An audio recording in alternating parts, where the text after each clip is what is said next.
வணக்க நண்பர்களே, இந்த வீடியோவில் நம்ம என்ன செய்தி பார்க்க போறோம்னா, நடிகை சுஜாதாவின் 13வது ஆண்டு நினைவு நாள். அவரது இறப்பு பெரியதாக வெளியில் தெரியாமல் போன காரணம் என்ன தெரியுமா? இப்போது சோசியல் மீடியாவில் வெறியாயிருக்கு. வாங்க என்ன தகவல்னு இந்த வீடியோவில் முழுமையாக பார்த்து தெரிஞ்சுக்கலாம். அதுக்கு முன்னாடி நம்ம சேனலை ஃபர்ஸ்ட் டைம் பார்க்குறீங்கன்னா சப்ஸ்கிரைப் பண்ணாதவங்கெல்லாம் சப்ஸ்கிரைப் பண்ணிக்கோங்க. பெல் பட்டன் சிம்பல் அமைக்கி நம்ம சேனலோட நோட்டிஃபிகேஷனை எனபிள் பண்ணிக்கோங்க. நாங்கள் போடுற வீடியோ பார்த்தீங்கன்னா உங்களுக்கு உடனுக்குடனே வந்து சேரும். தென்னிந்திய தமிழ் திரைப்பட உலகில் முன்னணி நடிகைகளின் சாதனை படைத்தவங்க தான் நடிகை சுஜாதா.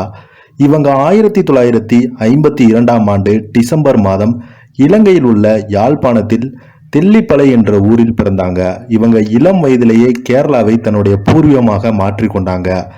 இவங்க தமிழ், தெலுங்கு, மலையாளம், ஹிந்தி என பல மொழி திரைப்படங்கள்ல நடிச்சிருக்காங்க. அந்த காலத்துல இந்தியாவிலிருந்து ஆசிரியர்கள் யாழ்ப்பாணம் சென்று பணியாற்றி வந்திருக்காங்க. அதுல சுஜாதாவின் தந்தை மேனன் கேரளத்திலிருந்து தெல்லிப்பாளை மகாஜன கல்லூரியில் விலங்கியல் ஆசிரியராக பணிபுரிந்திருக்காங்க. பின்பு இலங்கையில் தென்பகுதியில் உள்ள காலியல் பணியாற்றி வந்தாங்க. நடிகை சுஜாதாவும் அங்கு 10ஆம் வகுப்பு வரை படித்தாங்க. பிறகு 11ஆம் வகுப்பு தொடங்கும் போது கேரளாவில் வந்து செட்டில் ஆயிட்டாங்க.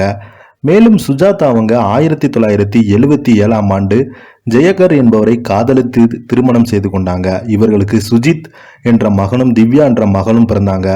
சுஜாதா போலீஸ் ஸ்டேஷன்ல என்ற மலையாள நாடகத்தில் தன் முதலாக நடித்தாங்க. அந்த நாடகத்தின் மூலம் தபஷினி என்ற மலையாள படத்தில் சுஜாதா அறிமுகமானாங்க. மேலும் அவரின் நடிப்பை பார்த்து கே பாலச்சந்திரன் அவர்கள் 1977ஆம் ஆண்டு அவங்க அவள் ஒரு தொடர்கரை என்ற படத்தில் முதலாக தமிழில் அறிமுகமானாங்க. அந்த படம் மகத்தான அளவில் வெற்றி பெற்றதை தொடர்ந்து சுஜாதா தமிழ் திரைப்பட உலகில் பிரபலமடைந்தாங்க.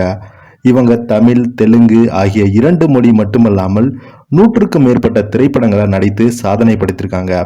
தமிழ்ல, தெலுங்கு, மலையாளம், கன்னடம், ஹிந்தி ஆகிய மொழிகளில் 300க்கும் மேற்பட்ட திரைப்படங்களை கதாநாயகியாக பல்வேறு கதாபாத்திரத்தில் நடித்து சாதனை படைத்திருக்காங்க.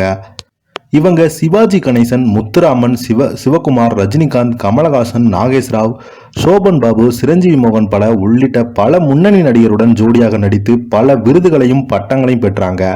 இடையில இவங்க என்ன ஆனார் என்பது கூட பலருக்குமே தெரியல. மேலும் சுஜிதா பெரியதாக பேட்டிகள் கொடுத்ததும் கிடையாது. பொதுவாக நிகழ்ச்சிகள் கூட கலந்து கொண்டதே கிடையாது. இறுதியாக சிவாஜி கணேசன் இறப்பின் போது அவரது கடைசி ஊர்வலத்தில் மனோரமாவின் கையை பிடித்தபடி நடந்து சென்றாங்க.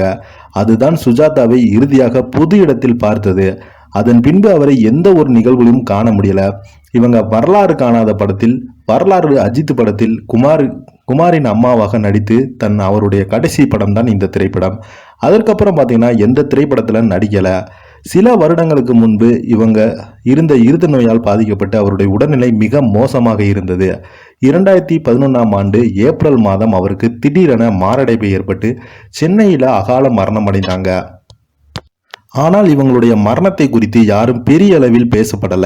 சுஜாதாவின் மரணத்தின் போது தமிழகத்தில் சட்டமன்ற பொது தேர்தல் நடந்து கொண்டது. அதில் பிரச்சாரம், தேர்தல், ஆட்சி மாற்றம் என பல பிரச்சனைகள் அரசியலில் ஏற்பட்டதால் அவருடைய மரணம் குறித்து எந்த ஒரு ஊடகங்களும் பெரிய அளவில் பேசப்படல. இது தமிழ் திரைப்பட உலகில் மிகப்பெரிய சோகமான சம்பவமாகும். இவரின் 12ஆம் ஆண்டு நினைவு நாள் என்று இவங்களுக்கு நம்ம சேனல் சார்பாக ஆழ்ந்த இரங்கலை தெரிவிக்கலாம். நீங்களும் தெரிவிக்கணும்னா கீழே உள்ள கமெண்ட் பாக்ஸில் மறக்காம பதிவிடுங்க. நன்றி, வணக்கம்.